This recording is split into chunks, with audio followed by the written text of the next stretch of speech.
Em nome do Pai que me criou, em nome do Filho que me resgatou, em nome do Espírito Santo que me santificou. Divina vontade, reina na minha vontade. Ó minha mãe, eu te amo e tu me amas. Dá-me gole da vontade divina minha alma. Me abençoa, mamãe, para que todas as minhas ações sejam feitas diante de vossos olhos maternais. Amém. Fiat, suprema majestade, vem sua divina vontade.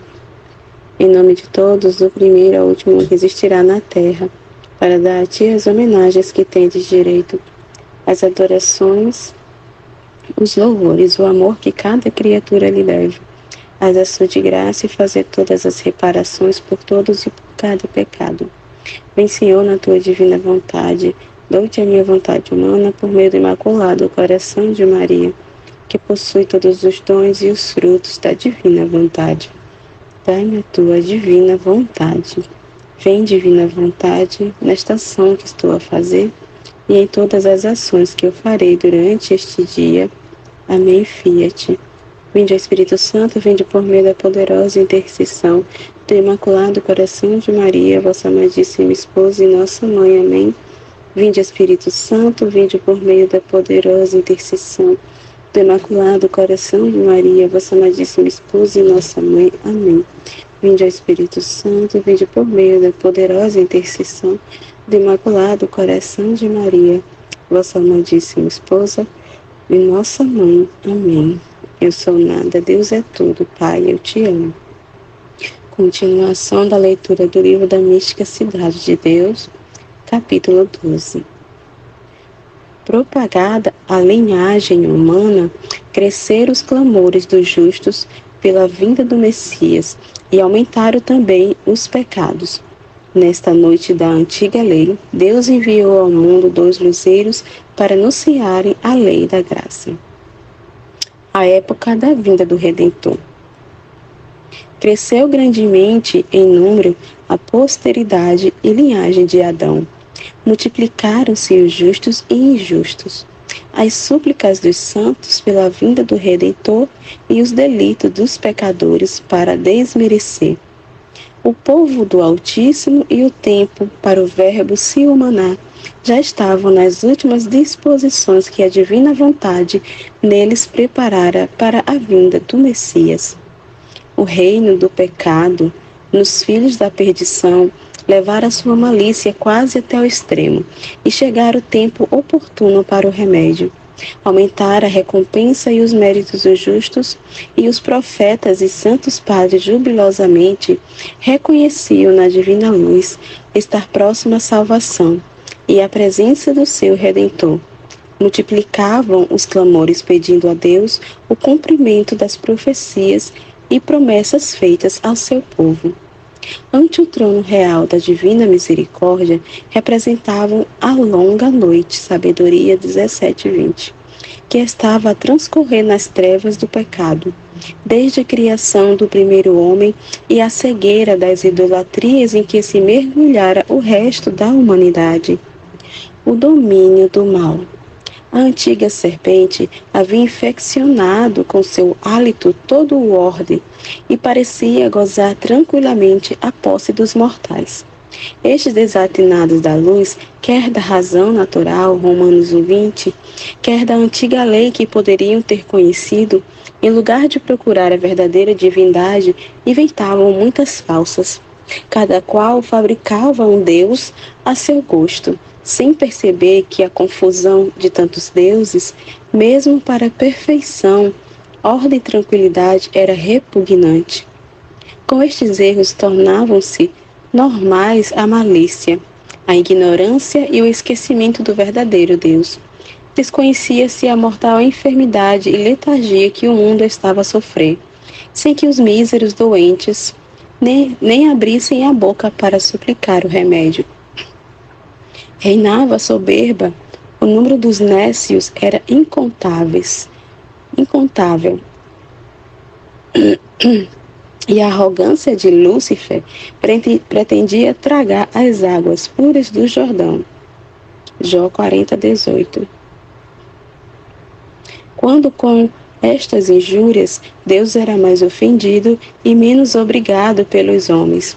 e o atributo de sua justiça tinha tantas razões para aniquilar toda a criação, fazendo-a voltar ao nada. São Joaquim. Nesta ocasião, ao nosso modo de entender, o Altíssimo voltou sua atenção para o atributo da misericórdia. E com a lei da clemência, inclinou o peso de sua incompreensível equidade. Sentiu-se mais empenhado pelos clamores e serviço dos justos e profetas de seu povo, do que dispensado pelas ofensas e maldades de todo o resto dos pecadores. Naquela tão densa noite da antiga lei, determinou dar sinais certos do dia da graça, enviando 2 astros brilhantes que anunciassem a claridade já próxima do sol da justiça, Cristo nossa salvação. Foram eles São Joaquim e Santa Ana, preparados e criados pela divina vontade, segundo a semelhança de seu coração. São Joaquim tinha residência, família e parentes em Nazaré, povoado da Galileia. E sempre foi homem justo e santo, ilustrado com especial graça e luz do alto. Possuía compreensão de muitos mistérios das Escrituras e dos antigos profetas. Com oração contínua e fervorosa, pedia o cumprimento das promessas divinas e sua fé e caridade penetravam os céus. Era homem humilíssimo e puro, de costumes santos e suma retidão, de grande peso e seriedade, de incomparável modéstia e honestidade. Santa Ana. A felicíssima Ana morava em Belém. Era donzela castíssima, humilde e formosa, santa desde a infância, distinta e cheia de virtudes.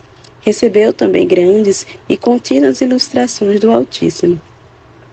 E sempre exercitava a vida interior com altíssima contemplação.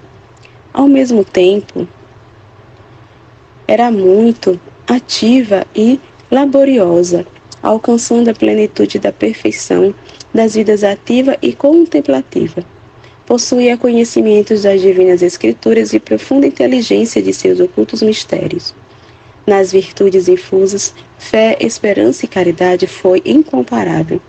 Preparada por estes dons, orava continuamente pela vinda do Messias. Seus rogos foram tão agradáveis ao Senhor para apressá-la, que se pode dizer, tinha oferido com um de seus cabelos. Sem dúvida alguma, os merecimentos de Santa Ana, entre os santos do Antigo Testamento, tiveram lugar de destaque para apressar a encarnação do Verbo. Oração de Santa Ana e São Joaquim. Esta mulher forte também rezou fervorosamente para o Altíssimo lhe conceder, no estado de matrimônio, esposo que a ajudasse na observância da divina lei e pudesse ser perfeita em guardar seus preceitos. Ao mesmo tempo que Santa Ana fazia estas petições ao Senhor, ordenou sua providência de São Joaquim lhe dirigisse igual oração. Unidas, apressaram-se estas preces no tribunal da Beatíssima Trindade, onde foram deferidas. Em seguida, por disposição divina, ficou determinado que Joaquim e Ana tomariam o estado de matrimônio e seriam pais da mãe do mesmo Deus humanado. Para se executar este decreto, o santo anjo Gabriel foi enviado para manifestá-lo a ambos.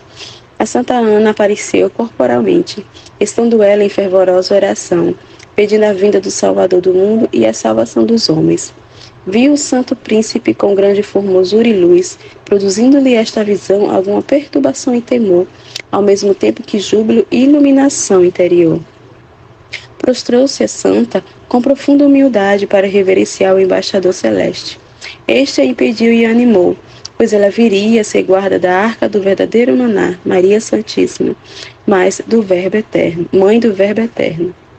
O santo arcanjo já estava a par deste mistério quando foi enviado pelo Senhor nessa embaixada, apesar dos demais anjos ainda não o conhecerem, pois só a São Gabriel foi feita essa revelação ou iluminação direta por Deus. Tampouco manifestou o anjo a Santa Ana, por enquanto, este grande mistério. Mas pediu-lhe atenção e disse: O Altíssimo te abençoe e seja tua salvação. Sua Alteza ouviu tuas petições e quer que perseveres nelas e supliques a vinda do Salvador.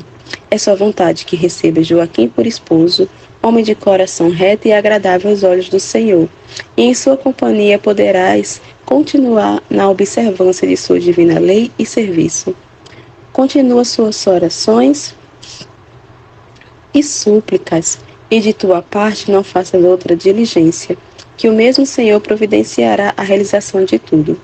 Caminha pelas sendas retas da justiça, e tua atenção interior seja sempre para as alturas.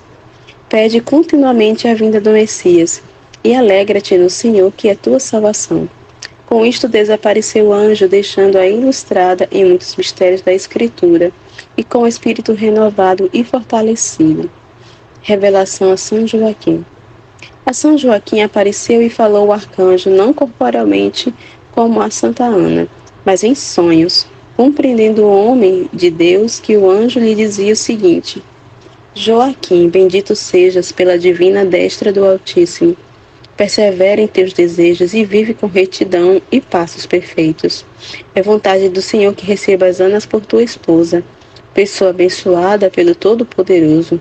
Guarda e estima como presente do Altíssimo e dá graças à sua majestade por tê-la confiado a ti.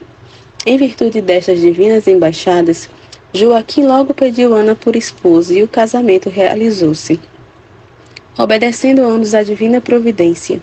Nenhum deles, porém, manifestou ao outro o segredo do que lhes havia sucedido, até depois de alguns anos, como direi em seu lugar. Viveram os dois santos esposos em Nazaré, procedendo e caminhando segundo as leis do Senhor, com retidão e sinceridade, agiam com grande perfeição, sem a menor falta, e tornaram-se muito agradáveis e aceitos ao Altíssimo. Todos os anos dividiam suas rendas em 3 partes. A primeira oferecia ao templo de Jerusalém para o culto do Senhor, a segunda distribuía aos pobres, e a terceira sustentava-se honestamente. Deus lhes aumentava os bens temporais porque os distribuíam com tão generosa caridade. Concórdia entre Joaquim e Ana. Viviam também na mais completa paz e união, sem a menor queixa ou rusga. A humilíssima Ana era em tudo submissa à vontade de Joaquim, e o homem de Deus, em santa competição da mesma virtude, antecipava-se para conhecer a vontade da esposa, confiando nela e não ficando decepcionado. Deste modo, viveram em tão perfeita caridade, que em toda a vida jamais discordaram, deixando um de querer o mesmo que o outro. Unidos, Mateus 18, 20, em nome do Senhor, Deus e seu santo temor permaneciam com eles. Obedeceu e cumpriu São Joaquim o mandato do anjo na estima e guarda de sua esposa. Santidade de Ana. Preveniu o Senhor com preciosas bênçãos. Salmo 20, versículo 4. A santa matrona Ana comunicou-lhe altíssimos dons de graça e ciência infusa para dispô-la à felicidade que a esperava. Tornar-se mãe da que seria do mesmo Senhor. Com as obras do Altíssimo são perfeitas e acabadas. Foi lógico que a fizesse digna mãe da criatura mais pura na santidade, inferior só a Deus e superior a toda a criação. Provação de Joaquim e Ana. Estes santos passaram casados 20 anos sem terem filhos, coisa que naquela época e povo considerava-se grande felicidade e desgraça. Por esse motivo sofreram muito opróbrios e desprezo dos vizinhos e conhecidos, pois os que não tinham filhos eram reputados por excluídos de participarem na vinda do Messias esperado. O Altíssimo, porém, querendo prová-los e dispô-los por meio desta humilhação para a graça que lhes reservava, também lhes deu paciência e conformidade para que semeassem com lágrimas, Salmo 125, 5, e orações o ditoso fruto que depois haveriam de colher. Fizeram ardentes súplicas do fundo do coração, tendo para isto especial ordem do alto. Prometeram ao Senhor o voto que, se tivessem filhos, consagrariam a seu serviço no templo o fruto que de sua bênção recebessem. Promessa de São Joaquim e Ana. Esta promessa foi especial inspiração do Espírito Santo. Foi o meio para que aquela que seria morada de seu unigênito filho, ainda antes de este existir, fosse oferecida e entregue por seus pais ao mesmo Senhor. Se antes de conhecê-la e conviver com ela, não se tivessem obrigado por volta a oferecê-la ao templo, vendo-a depois tão doce e aprazível criatura, não poderiam fazer com tanta prontidão, pelo veemente amor que lhe teriam. Ao nosso modo de entender, esta promessa apaziguava os ciúmes do Senhor, vendo sua Mãe Santíssima aos cuidados de outros, como também entretinha seu amor durante a espera de seu crescimento. São Joaquim humilhado. Havendo perseverado um ano inteiro nestas fervorosas petições, desde que o Senhor assim lhe ordenara, aconteceu ir São Joaquim, por divina disposição, ao templo de Jerusalém, ofereceu orações e sacrifícios pela vinda do Messias e pelo fruto que desejava, chegando com outros conterrâneos para oferecer os costumeiros dons e oferendas na presença do sumo sacerdote. Outro inferior, chamado Isaacá, repreendeu asperamente o venerável ancião Joaquim, por vir fazer ofertas com os demais, sendo infecundo. Disse-lhe, entre outras coisas: Joaquim, porque vens fazer ofertas, sendo um homem inútil, afasta-te dos demais e não irrites a Deus com tuas oferendas e sacrifícios que não são gratos a seus olhos. O santo homem, envergonhado e confuso, com humilde e amoroso sentimento, voltou-se para o Senhor e lhe disse: Altíssimo Deus eterno, por vossa ordem e vontade vim ao templo, mas quem está em vosso lugar me despreza. Meus pecados são a causa desta ignomínia. Aceito-a como vossa vontade. Não desprezeis a obra de vossas mãos. Salmo 137, 8. Partiu Joaquim do templo contristado, porém sereno e em paz, para uma casa de campo ou granja que possuía. Ali em solidão durante alguns dias, clamou ao Senhor e fez esta oração. Oração de São Joaquim. Altíssimo Deus eterno, de quem depende a existência e a salvação da linhagem humana. Prostrado ante vossa real presença, vos suplico, digne-se vossa infinita bondade olhar a aflição de minha alma e ouvir minhas petições e as de vossa serva Ana. A vossos olhos são conhecidos todos os nossos desejos. Salmo 37, 10. E se eu não mereço ser ouvido, não desprezeis minha humilde esposa. Santo Deus de Abraão, Isaque e Jacó, nossos antigos pais, não afasteis vossa piedade de nós. Sois Pai, não permitais que eu seja dos réprobos e excluído em minhas oferendas como inútil, por não me tardes filhos.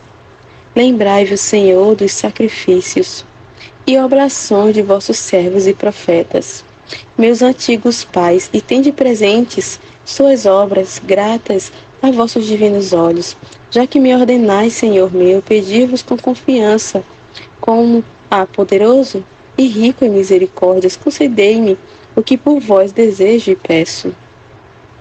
Pedindo faço vossa santa vontade, que deseja me conceder o que peço. E se minhas culpas impedem vossas misericórdias, afastai de mim o que vos desagrada. Poderoso sois, Senhor Deus de Israel, e tudo quanto queres podeis fazer, sem que nada vos impeça. Cheguem a vossos ouvidos minhas súplicas, porque se sou pobre e pequeno, vós sois o Rei dos reis, o Senhor dos senhores e todo-poderoso. A vossos filhos e servos encheste, Senhor, de dons e bênçãos em suas gerações. A mim me ensinais a desejar e esperar de vossa liberalidade o que fizestes a meus irmãos. Se for vosso beneplácito conceder meu pedido, oferecei e consagrarei ao vosso serviço em vosso santo templo nossa descendência, fruto recebido de vossa mão.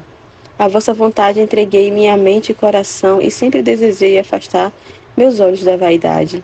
Fazei de mim o que for de vosso agrado e alegrai, Senhor, nosso espírito com o cumprimento de nossa esperança. Olhai do vosso trono a humilde pó, e levantai-o para que vos glorifique e adore, e em tudo cumpre-se vossa vontade e não a minha. Oração de Santa Ana. São Joaquim fez esta petição em seu retiro. Neste interim, o santo anjo declarou a Santana que seria agradável orar a Deus e pedir-lhe filhos, com santo afeto e intenção com que o desejava. Conhecendo a santa matrona se essa a divina vontade, como também a de seu esposo Joaquim, com humilde submissão e confiança na presença do Senhor, orou conforme lhe era ordenado e disse: Deus Altíssimo, Senhor meu, Criador e conservador de todas as coisas, a quem minha alma reverencia e adora como a Deus verdadeiro, infinito, santo e eterno. Prostrada em vossa real presença falarei, ainda que seja pó e cinza. Gênesis 18, 27. Expondo minha necessidade e aflição. Senhor Deus incriado, tornai-nos dignos de vossa bênção, dando-nos frutos abençoados para oferecer a vosso serviço em vosso templo. Lembrai-vos, Senhor meu, que Ana, vossa serva, mãe de Samuel, era estéril e com vossa liberal misericórdia alcançou o cumprimento de seus desejos. Sinta em meu coração uma força que me anima a pedir-vos, façais comigo esta misericórdia. Ouve, pois, docíssimo Senhor e dono meu, minha súplica e lembrai-vos dos serviços, oferendas e sacrifícios de meus antigos pais e os favores que lhe concedeu o poderoso braço de vossa onipotência. Quisera, Senhor, oferecer oblação agradável e aceitável a vossos olhos, porém a maior que posso é minha alma com as potências e sentidos que me deste e todo o meu ser.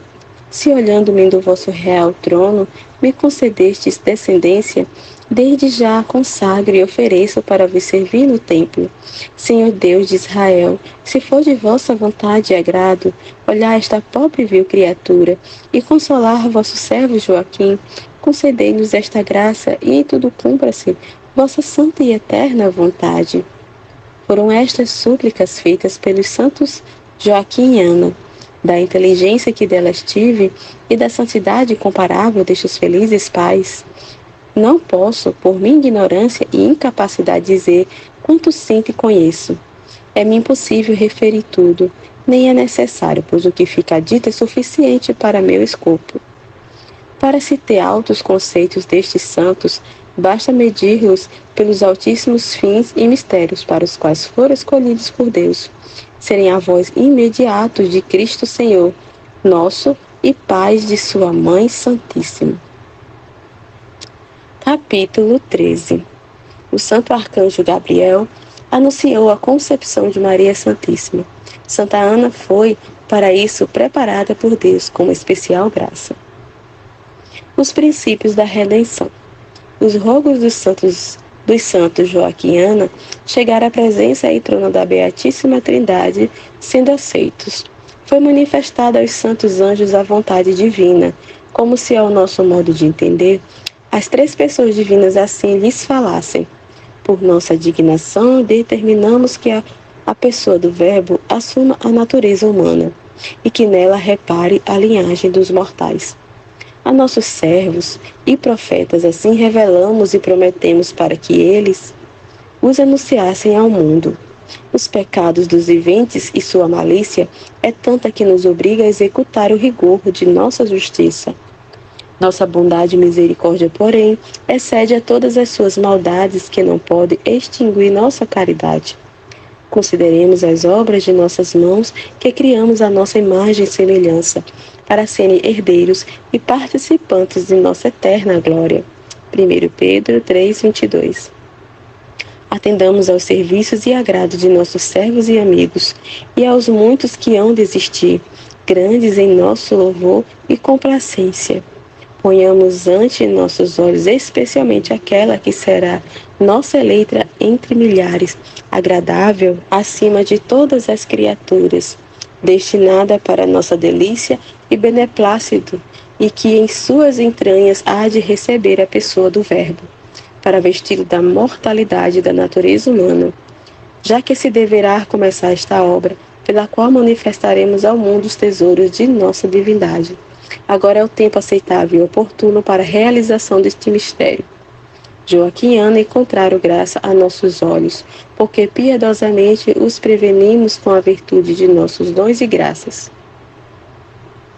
Ao provarmos sua perfeição, foram fiéis e suas almas puras e singelas tornaram-se agradáveis e aceitas em nossa presença.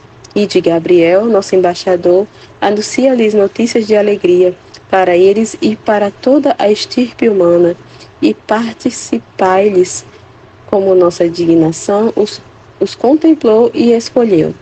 São Gabriel anuncia a conceição de Maria. Conhecer os espíritos celestiais esta vontade e decreto do Altíssimo. O santo arcanjo Gabriel adorou e reverenciou Sua Alteza, na forma como fazem aquelas puríssimas e espirituais substâncias, humilhando ante o trono da Beatíssima Trindade, do qual saiu uma voz intelectual que lhe disse: Gabriel, esclarece, reanima e consola Joaquim e Ana, nossos servos, e dize-lhes que suas orações chegaram à nossa presença e seus rogos foram ouvidos por nossa clemência. Promete-lhes que receberão descendência com a graça de nossa destra, e que Ana conceberá e dará à luz uma filha a quem damos o nome de Maria.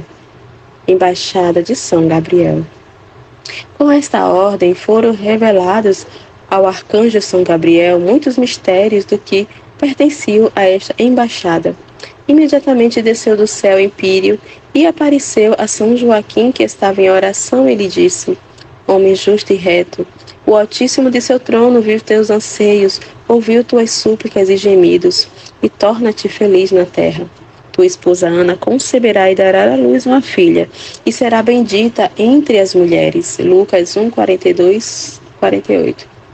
E as nações chamá-la-ão bem-aventurada. Aquele que é Deus eterno, incriado e criador de tudo, retíssimo em seus juízos, poderoso e forte, envia-me a ti, porque lhe foram aceitas tuas obras e esmolas.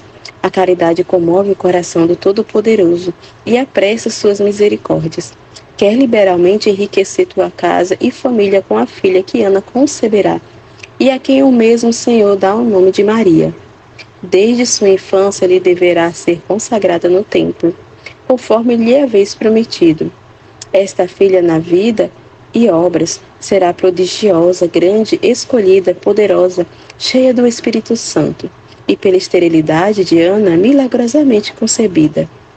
Louva Joaquim ao Senhor por este benefício. Glorifica-o, pois com nenhuma outra nação fez tal coisa. Irás dar graças no templo de Jerusalém, e em a prova de que te anuncio esta alegre e verdadeira notícia, encontrarás na porta áurea tua irmã Ana, que pelo mesmo motivo irá ao templo. Advirto-te que esta embaixada é maravilhosa, porque a concepção desta menina alegrará o céu e a terra. São Joaquim recebe a mensagem do anjo. Tudo isto aconteceu a São Joaquim durante o sono, e que lhe sobreveio numa longa oração. Nele recebeu a embaixada, do mesmo modo como depois foi revelado a São José, esposo de Maria Santíssima, se a gravidez de sua esposa obra do Espírito Santo. Mateus 1:20. Despertou o ditoso São Joaquim com especial júbilo na alma, e com discreta prudência ocultou em seu coração o segredo do rei. Com viva fé e esperança derramou seu espírito na presença do Altíssimo, e repleto de ternura e gratidão, deu-lhes graças e louvou seus inescrutáveis juízos. Para melhor fazê-lo, foi ao templo segundo lhe for ordenado. Oração de Santa Ana. Na mesma hora em que isto sucedeu a São Joaquim, encontrava-se a ditosa Santa Ana em altíssima oração e contemplação. Estava toda elevada no Senhor e no esperado mistério da encarnação do Verbo Eterno, do qual mesmo Senhor lhe dera altíssimas inteligências e especialíssima luz infusa. Com profunda humildade e viva fé, pedia Sua Majestade apressar a vida do Redentor do gênero humano, fazendo esta oração. Altíssimo Rei, Senhor de toda a criação, eu vil e desprezível criatura, porém obra de vossas mãos, desejara, dando a vida que de vós recebi, obrigar vossa dignação a abreviar o tempo de nossa salvação. Ó, se vossa infinita piedade se inclinasse para a nossa necessidade, ó, se nossos olhos já pudessem ver o reparador e redentor dos homens. Lembrai-vos, Senhor, das antigas misericórdias que fizestes ao vosso povo, prometendo-lhe vosso unigênito, e obrigue-vos à determinação de vossa infinita piedade. Chegue a este dia tão desejado. É possível que o Altíssimo desça de seu santo céu? É possível que tenha mãe na terra? Que mulher será tão feliz e bem-aventurada? Oh, quem pudera vê-la? Quem fora digna de servir as suas servas? Bem-aventuradas as gerações que a virem, podendo prostrar-se a seus pés para venerá-la. Que deliciosa será sua vista e conversação. Felizes os olhos que a virem, os ouvidos que ouvirem suas palavras, e a família escolhida pelo Altíssimo para nela ter sua mãe. Execute-se já, Senhor, este decreto.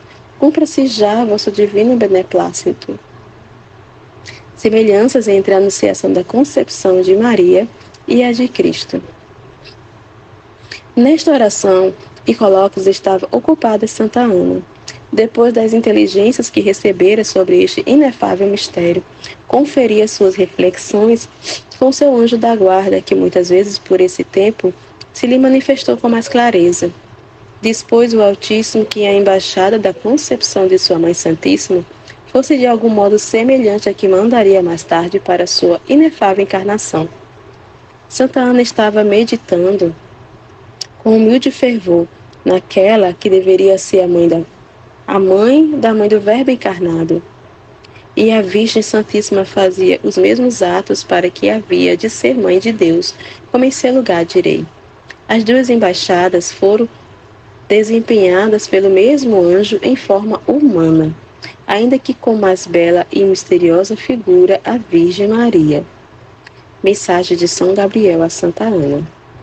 Mais formoso e refulgente que o sol, entrou o santo arcanjo Gabriel à presença de Santa Ana e disse-lhe: Ana, serva do Senhor, sou anjo do conselho de Sua Alteza, enviado das alturas por sua divina indignação, que olha aos humildes na terra.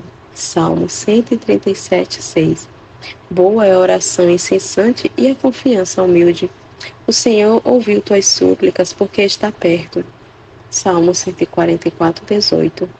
Dos que o chamam com viva fé e esperança, aguardando com resignação serem atendidos. Se adia o cumprimento de seus clamores e se tarda em conceder as petições dos justos, é para melhor prepará-los e obrigar-se a lhes dar muito mais do que pedem e desejam. A oração e a esmola abrem os tesouros do Rei Onipotente e o inclinam a ser rico em misericórdias com os que o rogam. Tu e Joaquim pediste descendência e o Altíssimo determinou dar-vos admirável e santa, e por ela enriquecer-vos de dons celestiais, concedendo-vos muito mais do que lhe pediste. Porque vos humilhastes em pedir, o Senhor quer glorificar-se atendendo vossas súplicas.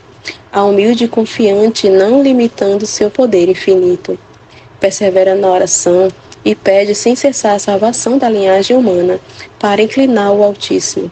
Moisés, com oração contínua, alcançou vitória do povo. Êxodo 17, 11. Esther, com oração e confiança, obteve libertação da morte. Esther 4, 11. Judite, pela mesma oração, foi destemida em ação tão difícil. Judite 9, 1, 13, 6. Como a que executou para defender Israel, apesar de ser débil mulher. Davi, 1 Reis 17, 45. Saiu vitorioso contra Golias porque orou invocando o nome do Senhor. Elias obteve fogo do céu para seu sacrifício e com oração abria e fechava os céus. A humildade, a fé e as esmolas de Joaquim e as tuas chegaram ao trono do Altíssimo. E ele enviou-me, seu anjo, para te dar alegres notícias para teu espírito. Quer Sua Alteza que sejas ditosa e bem-aventurada, e escolhe-te para a mãe daquela que há de conceber e dará à luz o unigênito do Pai. Terás uma filha que por divina ordenação se chamará Maria. Será bendita entre as mulheres, cheia do Espírito Santo. A nuvem que derramará o róseo do céu para refrigério dos mortais. e nela se cumprirão as profecias de vossos antigos pais. Será a porta da vida e a salvação dos filhos de Adão. Adverte que, revelando a Joaquim, que será uma filha ditosa e bendita, o Senhor reservou o mistério, não lhe manifestando que será mãe do Messias. Por isto deves guardar este segredo. Irás logo ao templo dar graças ao Altíssimo, porque tão liberalmente te favoreceu com sua poderosa destra. E na porta áurea encontrarás Joaquim, com quem conferirás estas mensagens. A ti, bendita do Senhor, que sua grandeza ainda visitar, quer sua grandeza ainda visitar e enriquecer com seus mais singulares favores. Na solenidade te falará o coração, e dará origem à lei da graça, formando em teu seio aquela que há de vestir de carne mortal ao imortal Senhor, dando-lhe forma humana, com o sangue desta humanidade unida ao Verbo. Será escrita a verdadeira lei de misericórdias. Hebreus 9:11. Alegria de São Joaquim e Santa Ana.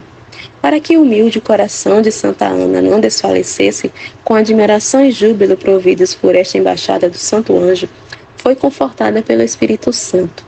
Assim a ouviu e recebeu com grandeza de ânimo e incomparável alegria. Dirigiu-se logo ao templo de Jerusalém, onde encontrou São Joaquim, como o anjo havia dito. Juntos deram graças ao autor desta maravilha, oferecendo especiais dons e sacrifícios. Novamente iluminados pela graça do Divino Espírito e cheios de consolação divina, voltaram para casa. Iam falando sobre os favores que haviam recebido do Altíssimo e como o santo arcanjo Gabriel se comunicara com cada um em particular, prometendo-lhes da parte do Senhor uma filha que seria muito ditosa e bem-aventurada. Nesta ocasião, revelaram um ao outro como antes de tomarem estado de matrimônio. O mesmo santo anjo, por ordem de Deus, lhe mandara que se unissem e juntos servissem a Deus. Haviam guardado este segredo durante 20 anos sem o revelar mutuamente, até que o mesmo anjo lhe prometeu o nascimento da filha. Fizeram novamente o voto de oferecê-la ao templo, e que todos os anos, naquele dia, ali iriam passá-lo em louvores e ação de graças, oferecendo especiais sacrifícios e esmolas. Assim o cumpriram depois, com grande cânticos de louvores ao Altíssimo. Nunca revelou a prudente matrona, quer a São Joaquim, quer a qualquer outra criatura, que sua filha seria a mãe do Messias. Durante toda a sua vida, o santo progenitor soube apenas que ela seria grande e misteriosa mulher.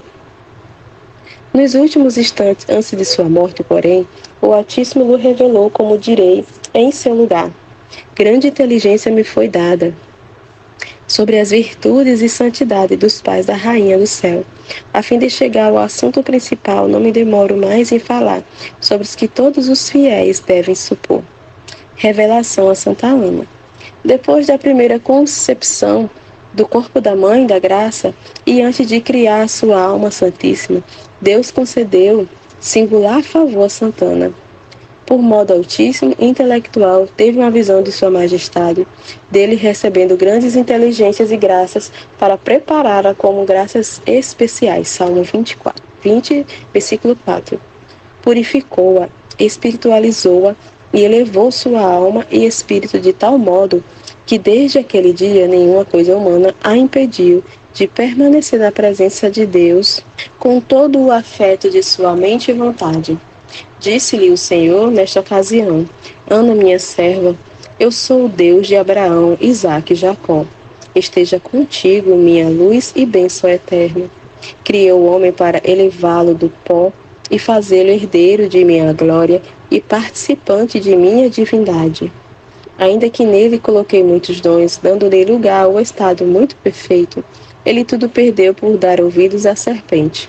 Só por minha vontade, esquecendo sua ingratidão, quero reparar seus males, cumprir o que a meus servos e profetas prometi, e enviar-lhes meu unigênito e seu Redentor.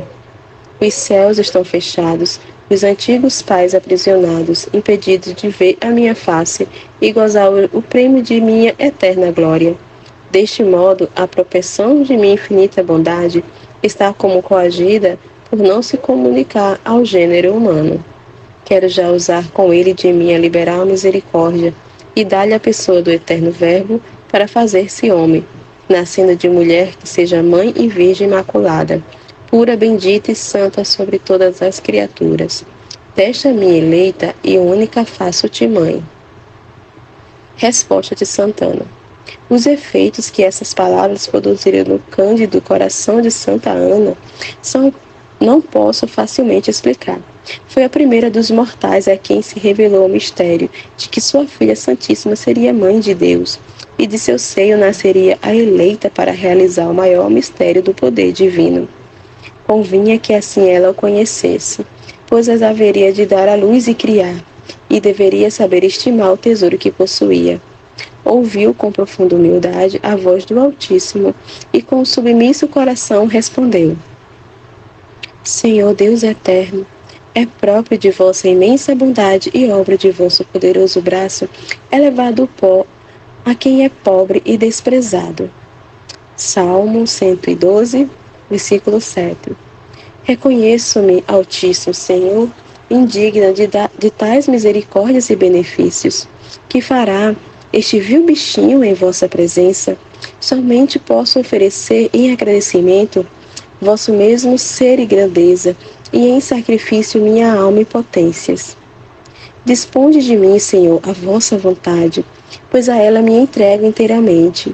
Eu quisera ser tão dignamente vossa como existe esta graça, mas que farei, pois não mereço ser escrava daquela que será mãe de vosso unigênito e minha filha?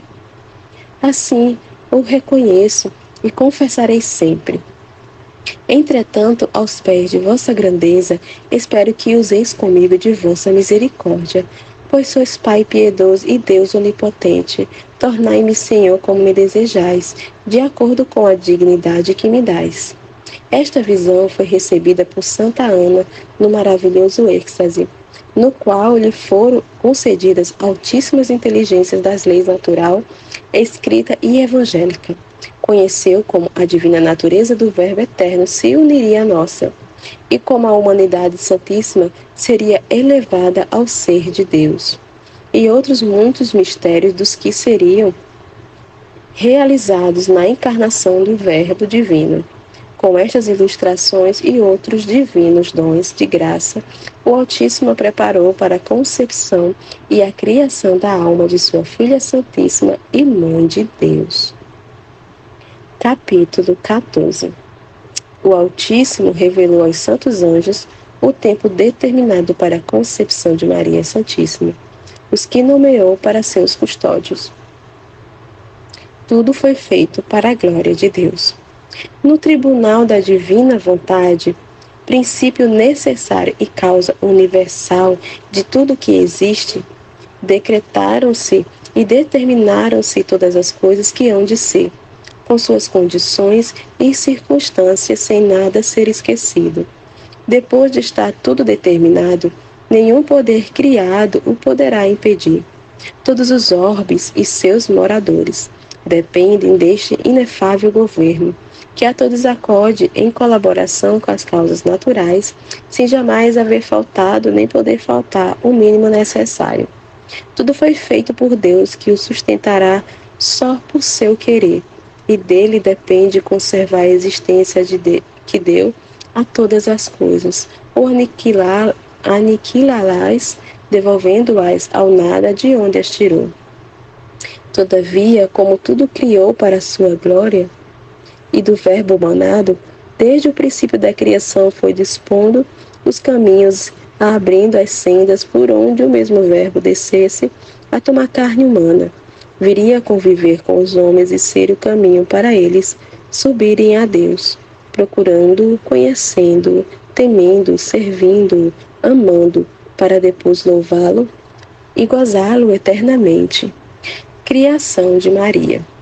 Admirável tem sido seu nome em toda a terra. Salmo 8, versículo 11.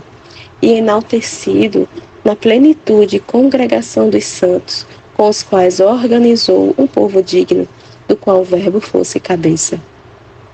Quando tudo estava na última e conveniente disposição que sua providência quis estabelecer, chegou o tempo marcado para criar a maravilhosa mulher vestida de sol. Apocalipse 12:1.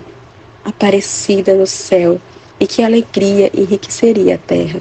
Para formá-la, decretou a Santíssima Trindade, o que entendi e manifestei com minhas curtas razões e pobres conceitos. Maria, tipo da humanidade idealizada por Deus. Ficou dito acima que para Deus não há passado nem futuro, porque tudo vê presente em sua mente infinita, e tudo conhece com um ato simplíssimo.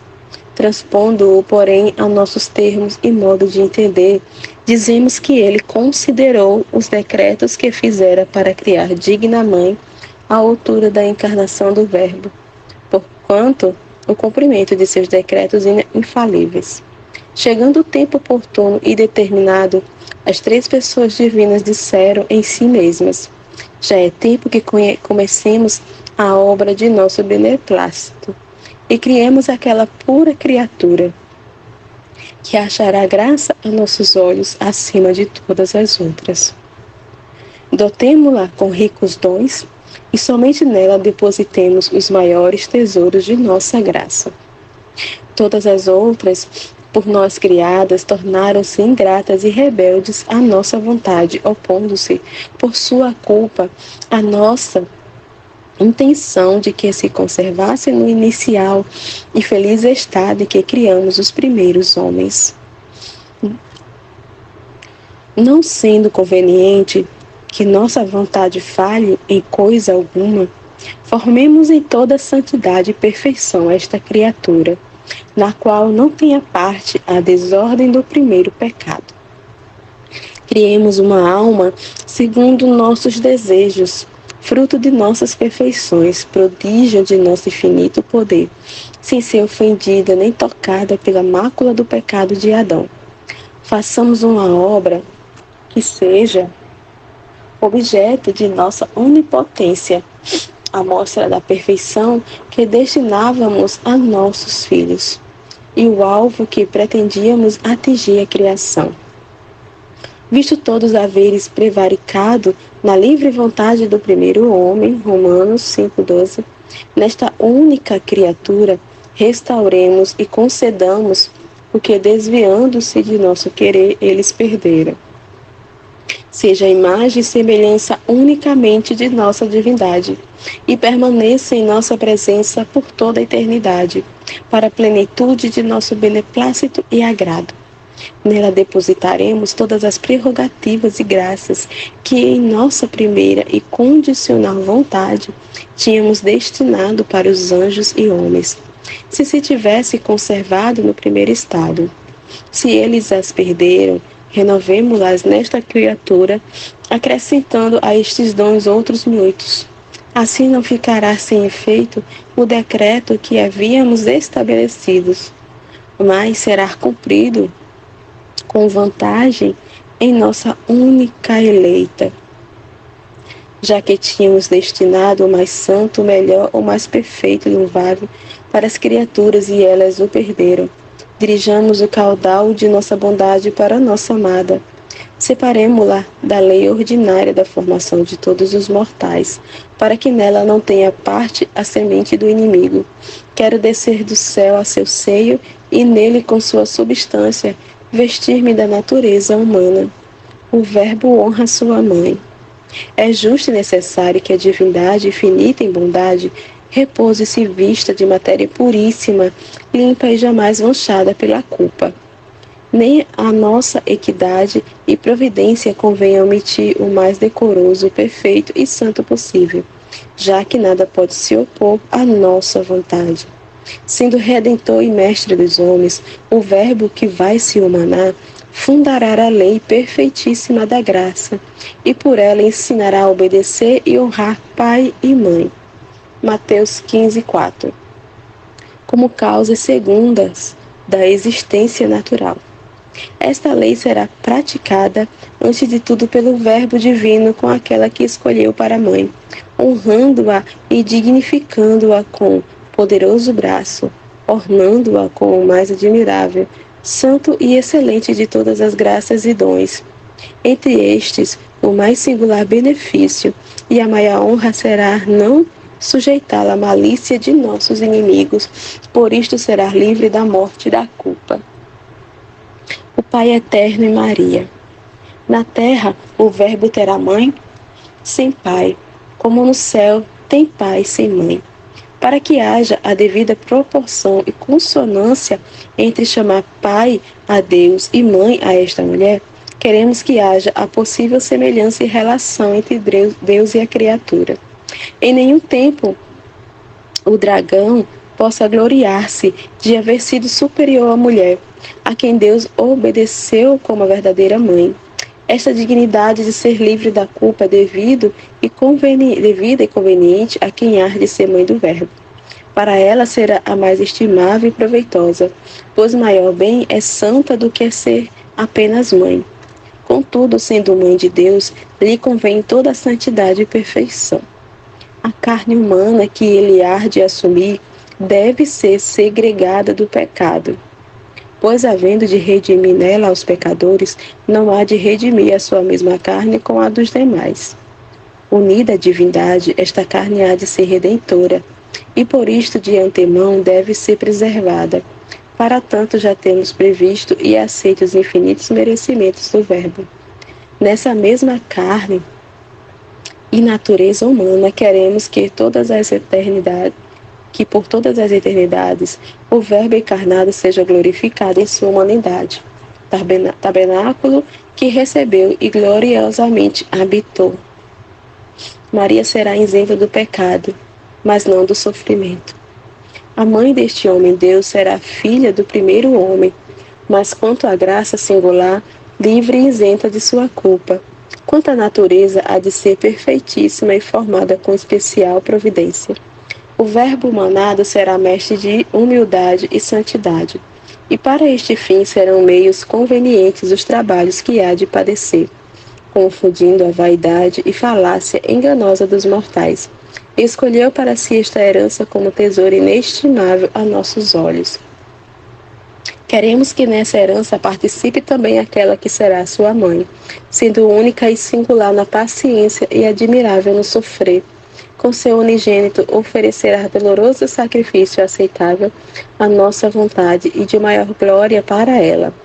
Revelação na visão beatífica. Este foi o decreto que as 3 divinas pessoas manifestaram aos santos anjos, exaltando a glória e veneração de seus santíssimos, altíssimos e inescrutáveis desígnios. Sua divindade é espelho voluntário, e na própria visão beatífica revela, quando lhe apraz, novos mistérios aos bem-aventurados. Assim ostentou esta nova demonstração de sua grandeza, na qual foi vista a ordem admirável e a harmonia tão consonante de suas obras.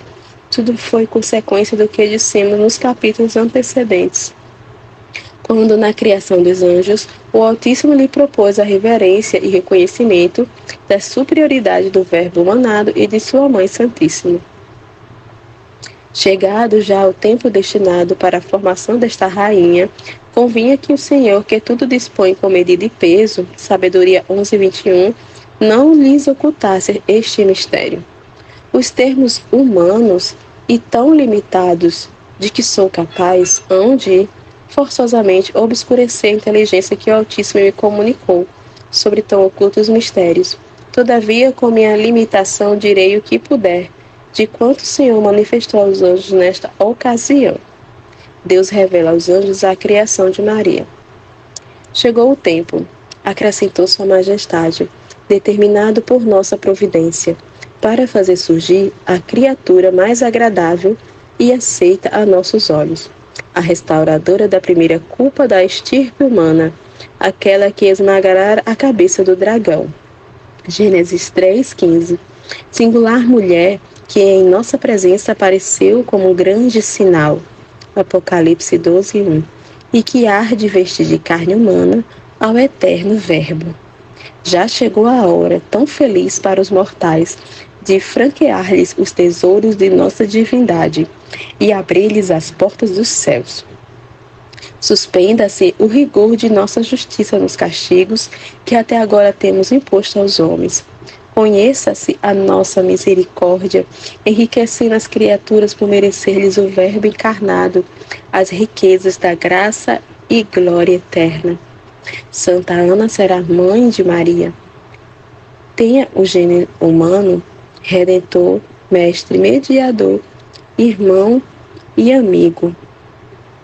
Que seja vida para os mortos, saúde para os enfermos, consolo para os tristes, refrigério para os aflitos, descanso e companhia para os atribulados.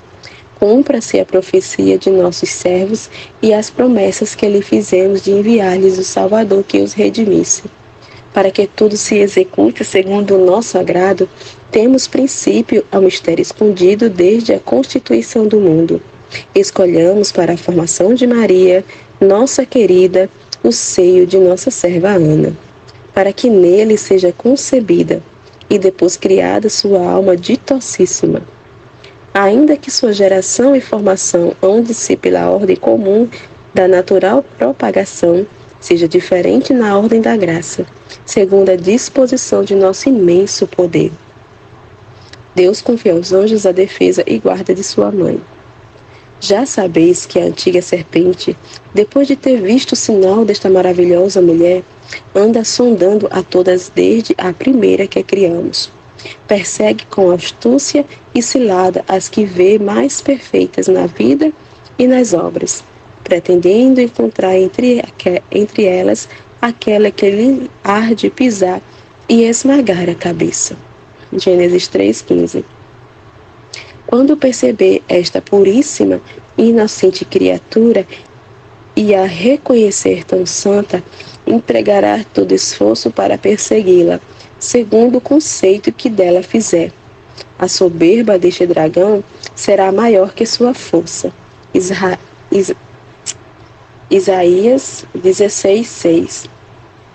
Mas é nossa vontade que desta cidade santa e tabernáculo do Verbo encarnado tenhais especial cuidado e proteção.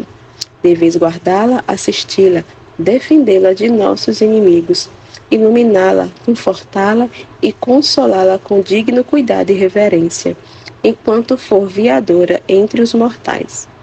Os anjos também pediam a realização da encarnação. A esta proposição do Altíssimo, prostrados ante o real trono da Santíssima Trindade, todos os santos anjos mostraram-se submissos e prontos para cumprir seu divino mandato.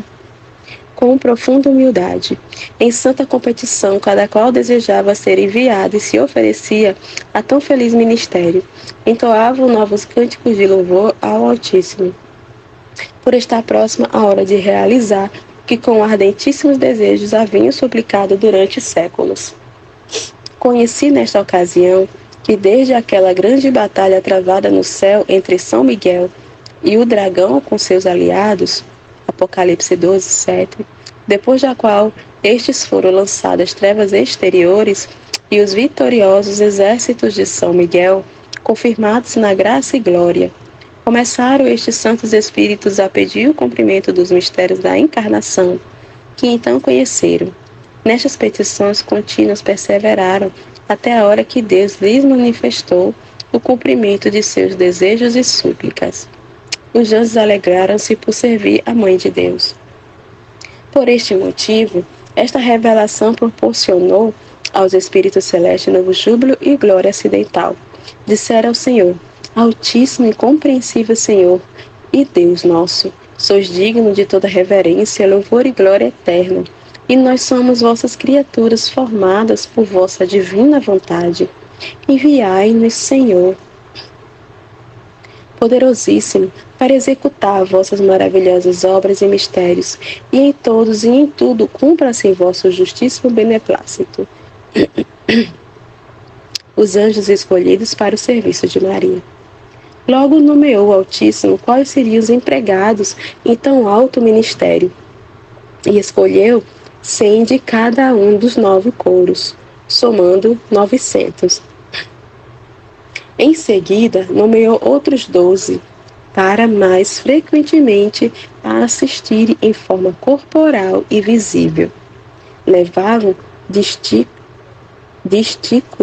e emblemas da redenção, e eram os 12 guardas das portas da cidade, referidos pelo Apocalipse. Apocalipse 21, 12. E dos quais falarei adiante na explicação daquele capítulo. Além destes, designou o Senhor outros 18 anjos dos mais superiores, para que subissem e descessem por esta mística escada de Jacó, com embaixadas da rainha à sua alteza e do Senhor para ela. Muitas vezes os enviava ao Eterno Pai, para ser guiada em todas as suas ações pelo Espírito Santo, pois nenhuma praticou sem seu divino beneplácito, mesmo nas pequenas coisas. Quando não recebia especial ilustração para se orientar, enviava estes santos anjos para apresentarem ao Senhor suas dúvidas, seu desejo de fazer o mais agradável à vontade divina, e saber o que lhe ordenava, como no decurso desta história diremos. Os 70 serafins. Além de todos estes santos anjos, assinalou o Altíssimo outros 70 serafins, dos supremos e mais próximo ao trono da divindade. Deviam comunicar-se com a princesa do céu pelo mesmo modo como entre si eles se comunicavam, ou seja, pela iluminação que os inferiores recebem dos superiores. Ainda que era superior em dignidade e graça a todos os serafins, este favor foi concedido à Mãe de Deus, porque então era viadora e inferior a eles quanto à natureza. Quando alguma vez se ausentava e ocultava ao Senhor, como adiante veremos, estes 70 serafins a iluminavam e consolavam. A eles confiava os afetos de seu ardentíssimo amor e ânsias pelo seu tesouro escondido. O número 70 correspondeu aos anos de sua vida santíssima, que foram não 60, mas 70, como direi em seu lugar. Dentro desse número encontrava-se os 60 serafins figurados por aqueles 60 valentes que no capítulo 3 dos Cânticos se diz: guardavam o tálamo de Salomão, escolhido entre os mais fortes valentes de Israel, peritos na guerra, cingidos de espada para defendê-lo dos temores noturnos. Estes valorosos príncipes e capitães da guarda da Rainha do Céu foram nomeados entre os supremos das ordens hierárquicas. Naquela antiga batalha travada no céu, entre os espíritos humildes e o soberbo dragão, haviam sido assinalados e armados cavaleiros pelo Supremo Rei de toda a criação.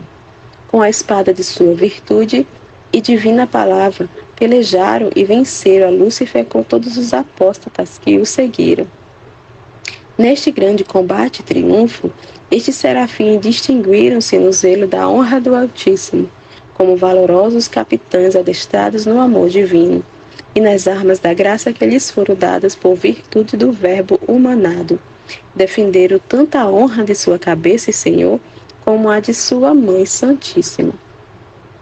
Por isto, se diz que guardavam o tálamo de Salomão, e lhe faziam escolta, tendo cingidas suas espadas naquela parte do corpo que significa a humana geração.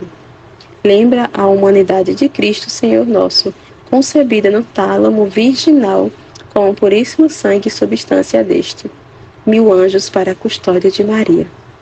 Os outros 10 serafins que restam para completar o número de 70 foram também dos supremos daquela primeira ordem angélica contra a antiga serpente. Manifestaram maior reverência pela divindade e humanidade do Verbo e de sua Mãe Santíssima, pois para tudo isto houve tempo naquele breve conflito dos santos anjos. Seus principais chefes foram condecorados com a honra de fazer parte do número dos custódios da Rainha e Senhora. Reunidos somam o número de 1000, entre serafins e os outros anjos de ordem inferiores. Com isto, essa cidade de Deus ficou superabundantemente guarnecida contra os exércitos infernais. São Miguel e São Gabriel.